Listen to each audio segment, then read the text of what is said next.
everyone, it's Kelly. Welcome back to my channel. Today I'm going to be sharing with you my nonfiction November wrap-up. I read 11 books last month. I was on a freaking roll, and most of them were nonfiction. I was flying. So, I do have a couple of ones that I have a favorite of, and two of them just made me sick to my freaking stomach because I hated them. But the first book I want to talk about is not a nonfiction, but it was one of the ones that I wanted to read in October, and that is The Monogram Murders by Sophie Hannah. This is a new spin-off series involving the famous Agatha Christie character Hercule Poirot. He's a famous detective, and while reading this, I actually researched or looked up the show that was like adapted from this character, and I'm going to be watching all 80 episodes next year. I think there's 80 episodes. But yeah.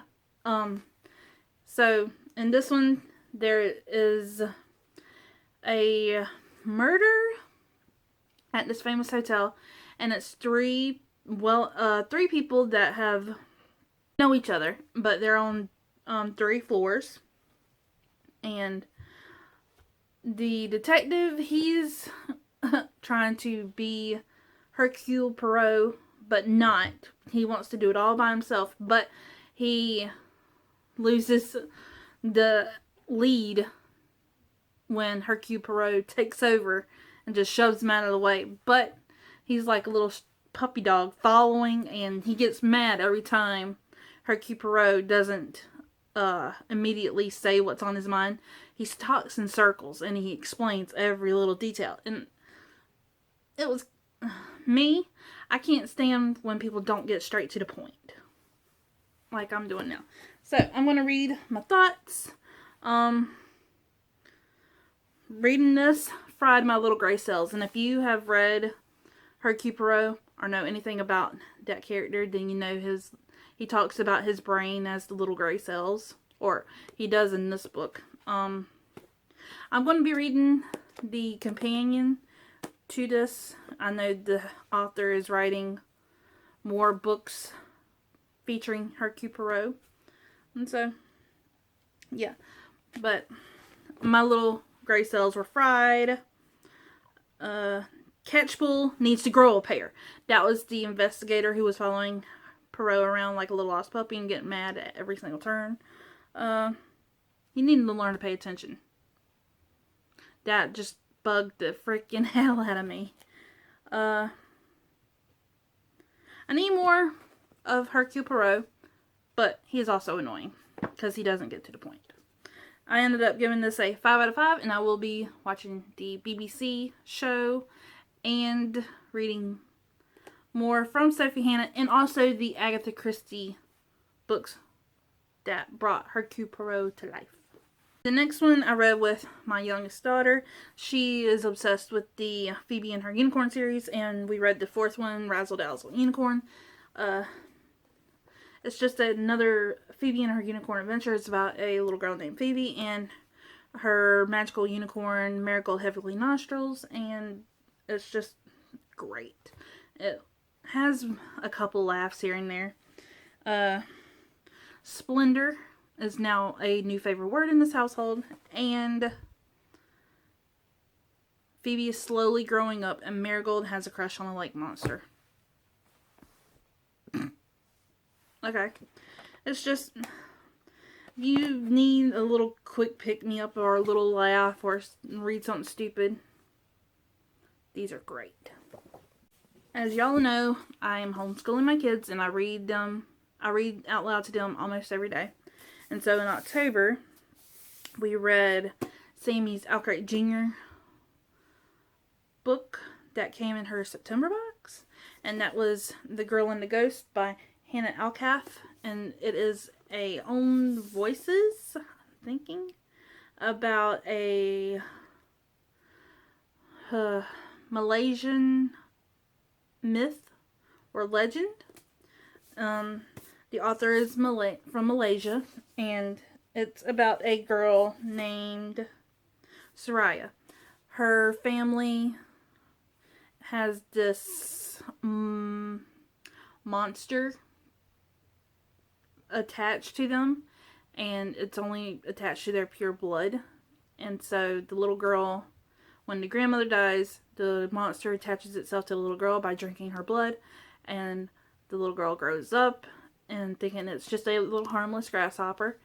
And this little grasshopper, who's actually a monster, he watches out for her, he keeps her out of trouble, he keeps her from getting hurt. And then she goes to school and she makes a new friend, and the monster gets jealous and starts wreaking havoc on her life. And so it's about the mom finding this witch doctor, trying to get rid of the monster, and the witch doctor actually being a bad person. So I know that Alcrate Jr. put a disclaimer that it was going to be scary, and if your kids were not into scary stories and scared too easily, then they shouldn't read this book. My kids, I have an 11-year-old, a 10-year-old, and an 8-year-old, and they found this amazing. They weren't scared at all. I didn't even find it scary.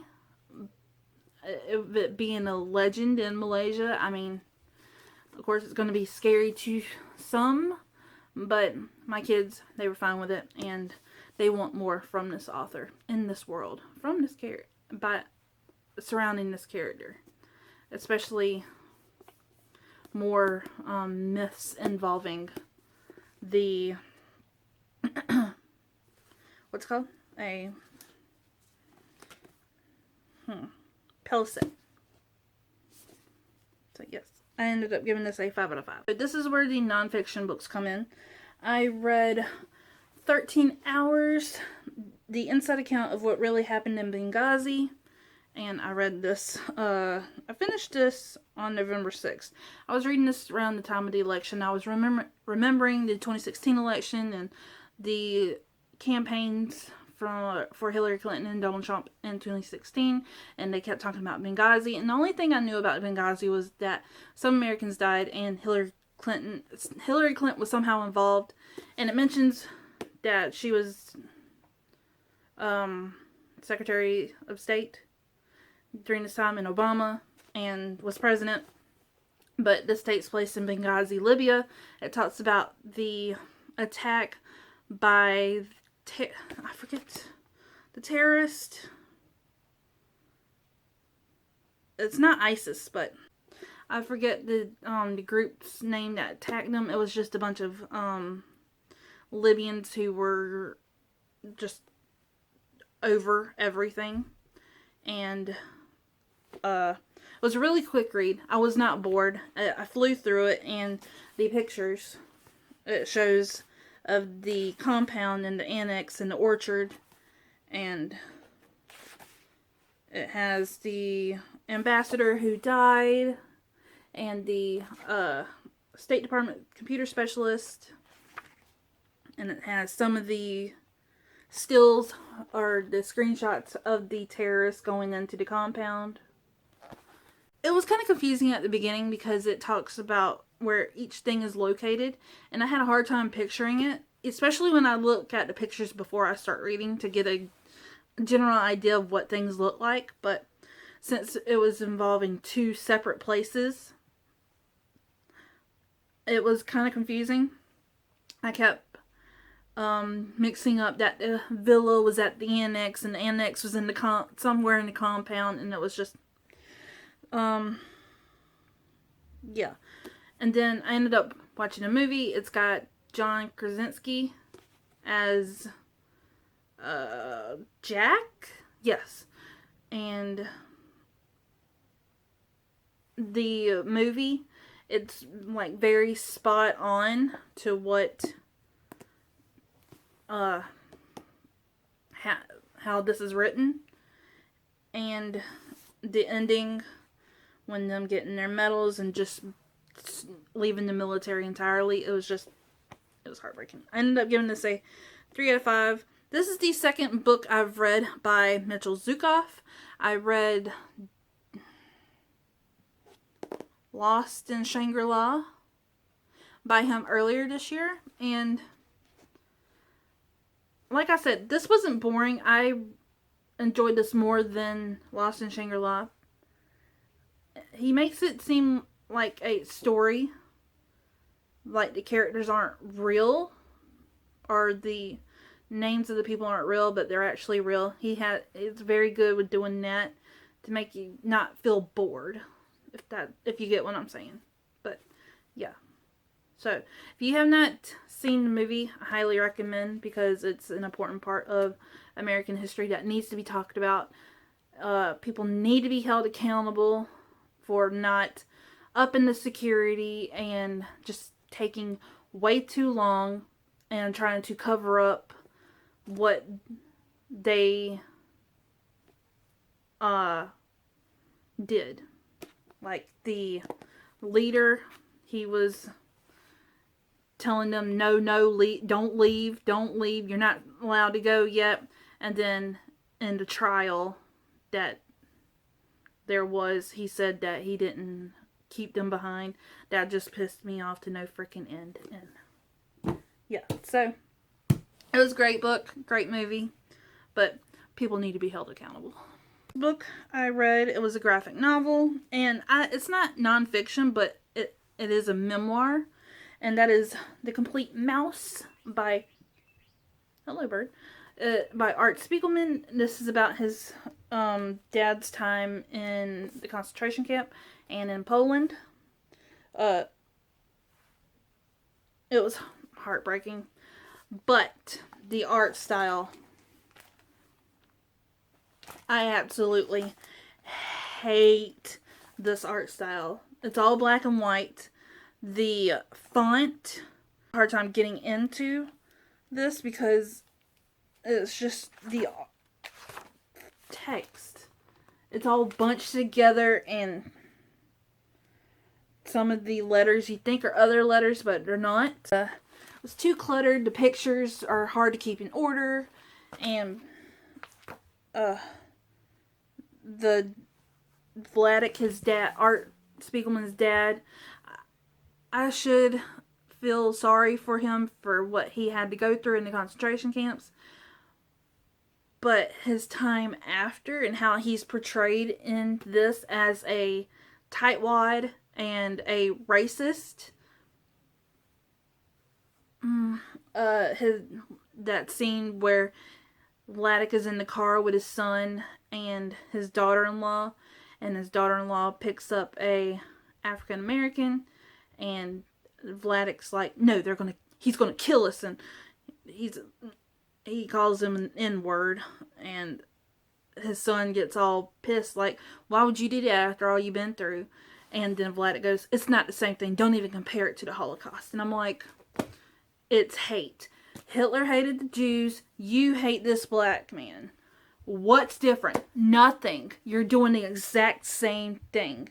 Just because you were in a concentration camp does not give you the right to dismiss other racist tactics. It pissed me off to no freaking end that you can't, that he said don't compare one racism to another. Racism is racism. It is hate against a person or a group of people. I'm sorry. I do feel sorry for him, but I just don't understand how somebody can expect to be not reprimanded for having hate against another person. Yes, you were hated, and for no fucking reason, but that don't give you the right to, in return, do the same thing to another person. I ended up giving this a 3 out of 5. I may drop my rating to 2 because I'm just so freaking pissed off about it. Okay, another one that made me really irritated That is The Hero of Hacksaw Ridge by Booten Herndon. A Private Desmond T. Doss. He entered the military, and he was in the military as a conscientious objector. What that means is that you can go into the military, but you don't have to fire a gun. You don't have to pick up a weapon.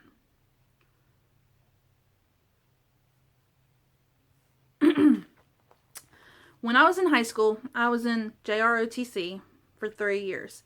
I gained a massive respect for the military. My 3 instructors was a first sergeant, a major, and a master sergeant. And these 3 men were amazing. I have so much respect for them, and they did no bullshit. They were hard asses, but they cared. And we all know their story. So, going into this, I did not know it was going to be religious. I am not religious at all. I consider myself agnostic. And going into this, I was just pissed. Why? I'm just so angry. Why would you go... This is set during World War II. He's in the Pacific fight against the Japanese. I don't know. I don't understand how you can go into the military and not pick up a weapon. Why? You are putting other men and now women at risk. Because they're going to have to protect you to keep you from getting killed or hurt. So, Desmond T. Doss, he is... Oh, I don't even know. I don't care about his religion. But he's Advent something. He's an Advent, and he prays every night, and his bunkmates are giving him shit for it. He's a medic, and his officers tried to make him pick up a gun, and he gets all pissy. And so he goes up higher in the chain of command. He goes over his superior officer and goes straight to the top brass, which is a big no-no. You don't jump the chain of command. That was the major form of disrespect that I saw. I had a problem with. And I really think he was dead weight for his troop that they had to protect him. I mean, getting shot at, and all of these guys around you are shooting back, and they get shot. And he kept asking for time to leave to go to church on Saturdays, because that's his faith. They worship on Saturdays. And his superior officers just kept telling him, no, you can't leave. I'm not giving you another pass. What's he do? He goes back up the chain of command. He goes whining to his pastor, and his pastor goes up even higher than what he went the first time to the chain of command. And it's a movie with Andrew Garfield. I have no interest in this movie whatsoever. But yeah, I ended up giving this a 2 out of 5. I may drop my rating for this down to a 1.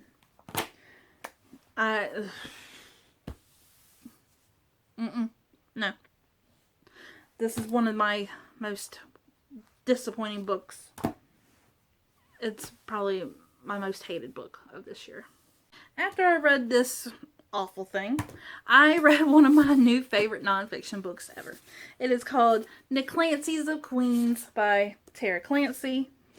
Going into this book, I had no idea who Tara Clancy was. I need a lot more from her. I want to be her best friend. So, she is an Italian daughter. It starts off with her in her childhood, her going to her grandma's house. Her grandma is that hot-tempered Italian lady who just has to mop all the floors over all day, every day, and makes the biggest meals and gets mad when you go to eat at somebody else's house because your grandma thinks that they'll think that you're not eating, that you're starving, and it's just, I love the grandma. And the grandma is just a trip. Reminded me of my grandma, who is no longer with me, and it just made me want a big Italian family even more. And also, it goes into Tara's blended family. Her mom and dad are divorced. She goes to restaurant bars with her dad and hangs out with his buddies. And then she gets picked up in a limo to go to her mom's boyfriend's house in the Hamptons. And yeah. And it talks about her growing up, how her mom has a friend who owned a sex toy shop, and it was just great. And her time trying to learn about herself and dealing with her friend's teenage pregnancy and coming to terms and telling her mom that she is a lesbian, and yeah, it's just great. Her grandma had me, I was laughing from the very first chapter. Her grandma would just sing in church and mess up the lyrics and put her own lyrics in. And I gotta read it to you. I gotta find it. Why didn't I mark it? Because I'm dumb. Here I am, Lord. It is I, Lord. I have heard you calling in the night. Here I am, Lord, come and get me. I am ready to croak tonight. It was funny as hell. I was laughing. I dropped my book. I was laughing so hard. And that just reminded me of my grandma Dill even more, because one Christmas we were at her house, big family, and then the power went out. Somebody done ran into a light pole, ruined the party. And right when the power goes out, she goes, "Hold your pockets." See,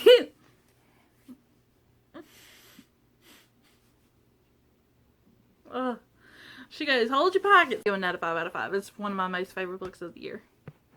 So the next book is set in World War II again. I read a lot of World War II nonfiction and fiction this month. And so I read this out loud to my kids after we got done reading The Girl and the Ghost. And that is So Far from the Bamboo Grove by Yoko Kawashima Watkins. I read this in 4th grade. My best friend at the time, Katie, she was reading it. And she was like, "Kelly, read it. Read it with me." And so I read it. And I liked it. And I remembered it all this time. And now I finally reread it. And I was like, did I really read this in 4th grade? It has a rape scene. It talks about rape. I don't remember that. It's like reading Briar Rose again. There was a freaking sex scene between two men in it. And I'm like, my teacher read this out loud? Oh, God. What the hell was I reading? Whatever. I was reading it and watching it. Whatever. Okay.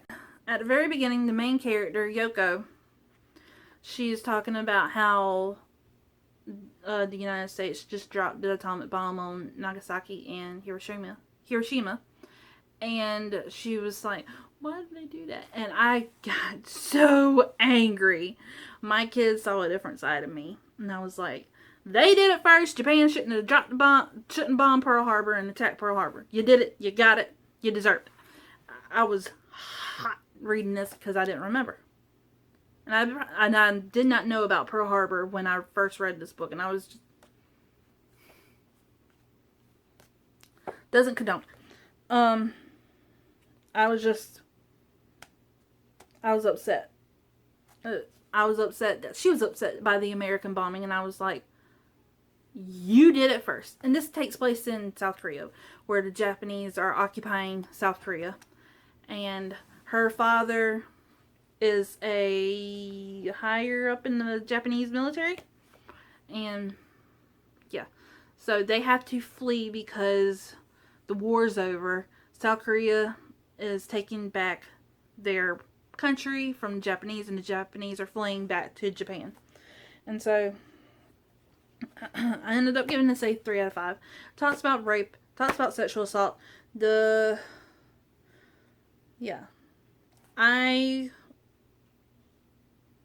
Actually, not North Korea. They live in North Korea, and they flee to South Korea to get on a boat to go back to Japan. But I know that there's a second book to this. It's called My Brother, Sister, and I. And I don't know if I'm going to read it now because obviously my thoughts have changed on this book. I didn't really have many thoughts between 4th grade and today. 20 years. I read this when I was 10 and I'm about to be 30 in a week. So I didn't have many thoughts. All I knew is that I read it and I wanted to reread it to see to understand what I read. And yeah. Wasn't as great as I thought I remember it being.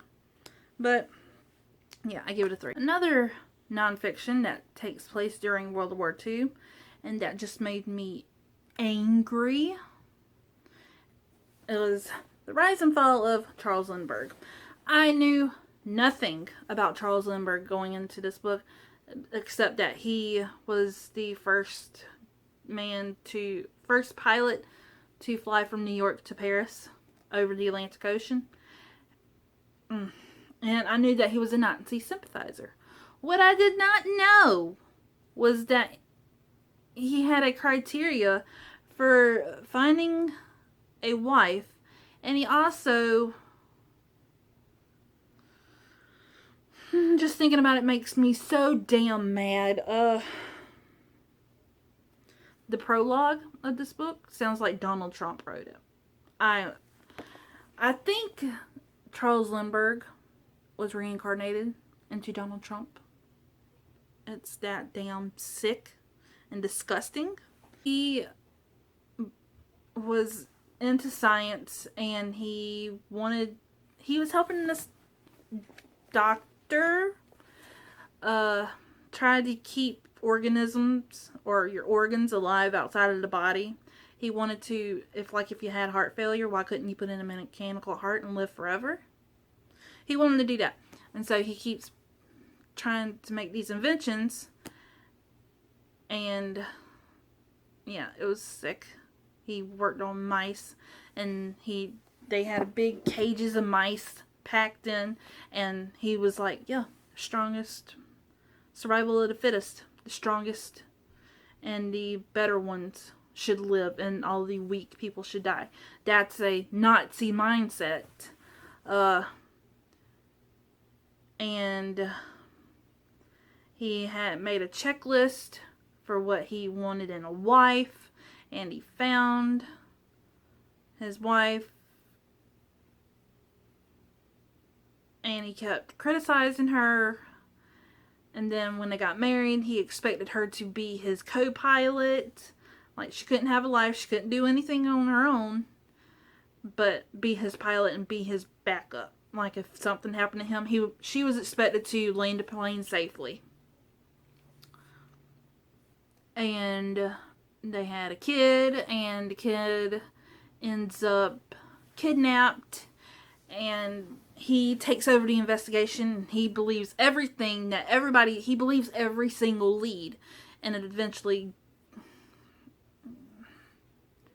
but the thing is, when his wife had the baby, he expected her to just jump in a plane and leave the baby behind so he could have his time in a plane and do what he wanted to do.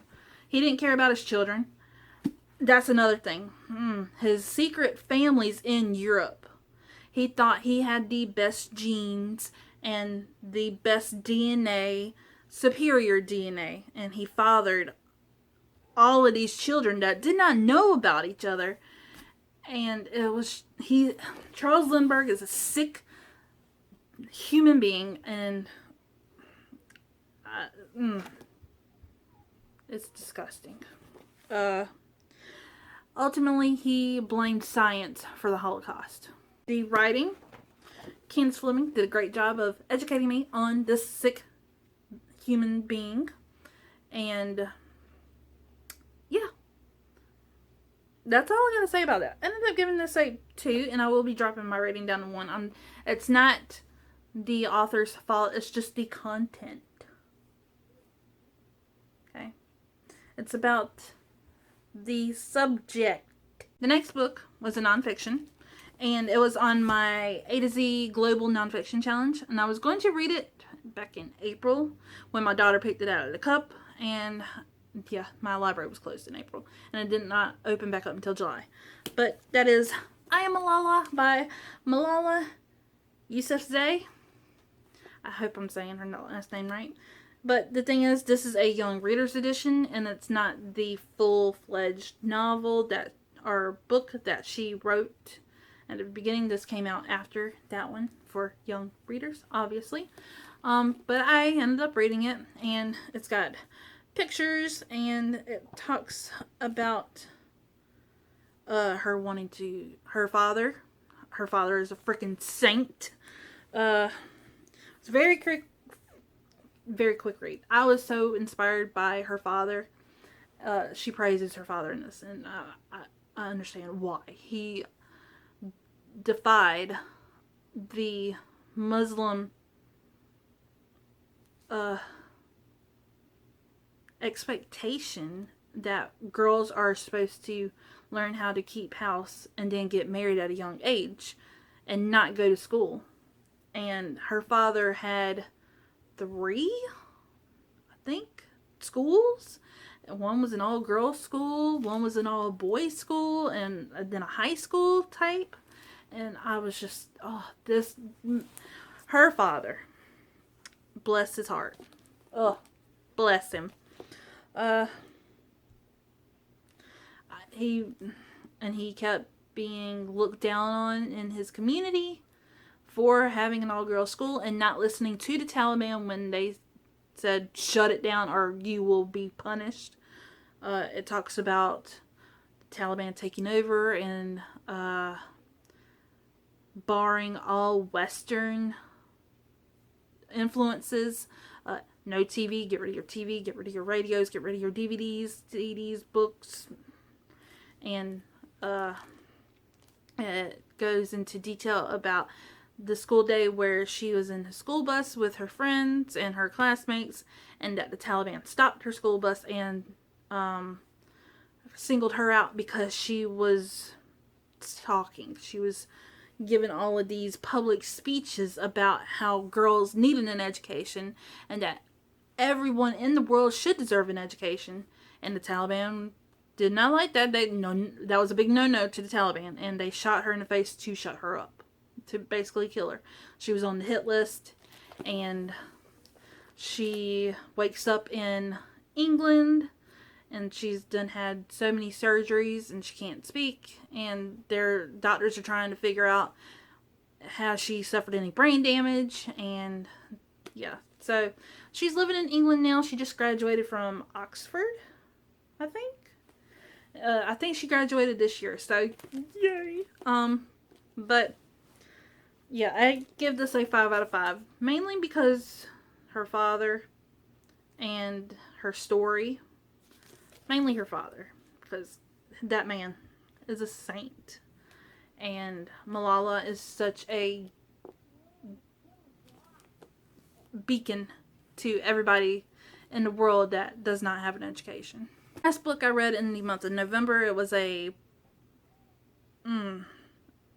what is it? I think it's contemporary, or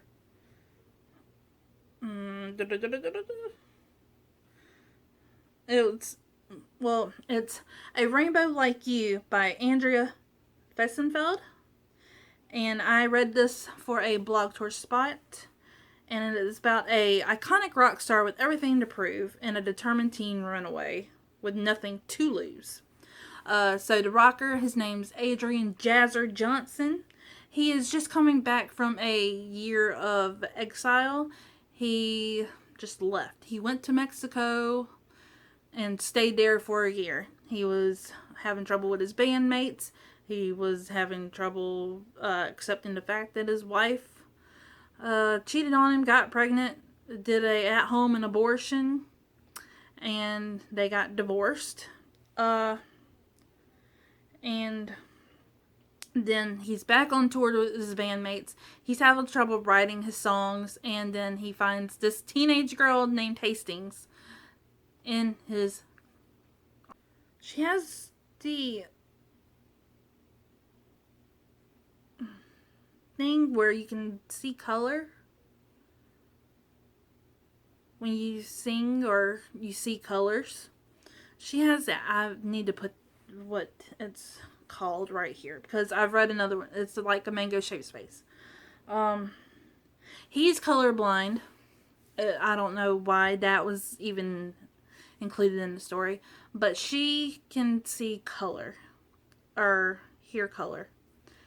Not hear color. She can see color when he sings, and she says that his songs are mainly this color, but these ones, his earlier songs, are like all one color.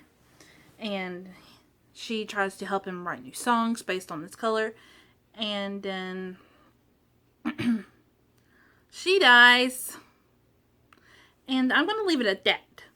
And it's a big scandal. So yeah, Adrian, his life, I was just... Adrian was close. I grew a soft spot for Adrian. I just felt bad for him, having to deal with all this stuff, and he eventually finds love in this woman, and she doesn't want to give him the time of day after she finds out what he's going through, and his bandmates are treating him like crap and taking advantage of him, it seems, and wanting to do things without him. Say 5 out of 5. Yeah, so now I'm going to read my thoughts. Adrian's life is a damn roller coaster, not your conventional rock star. He's not into drugs. He's not into, like, orgies. I wish Hastings had a happier ending. And Sasha Ray and Adrian are a new ship. That's it. So, yeah.